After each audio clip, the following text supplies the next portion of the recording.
Menimcha neft sotadiganlar bularni bozorga kirgizmasa kerak. Ancha neftni o'ldirib yuboradi bu narsa. Suv tekinu hamma yoqda bor. Trakka dizelda, elektrda, metanda yurishini tasavvur qila olamiz. Lekin suvda, vodorodda yuradigan trakni tasavvur qilib ko'rganmisizlar? To'g'risi men eshitib juda ham hayron qoldim. Videoga bitta like bosib tursanglar, bu trak haqida batafsil sizlarga aytib beraman. Tushunganinglardek, bu trak dizelda emas, vodorod elementi orqali yuradi va o'zidan faqatgina bug' ishlab chiqazadi. Atrofi muhit uchun umuman zarari yo'q. Bu trakka bir marta zapravka qilish bilan 800 kilometr masofa bosib o'tar ekan va zapravka qilish vaqti bo'lsa 20 minut ketar ekan. Dizel traklarga qaraganda ancha toza va jim.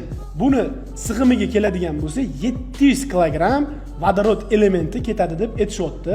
Motorini ot kuchi bo'lsa 550 dan 770 ot kuchigacha chiqaza olar ekan. Menimcha bu ot kuchi katta traklar uchun ideal deb hisoblayman, to'g'risi.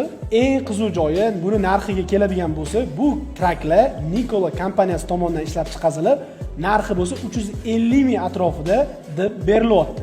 Ma'lumot foydali bo'lgan bo'lsa, videoga bitta like bosamiz.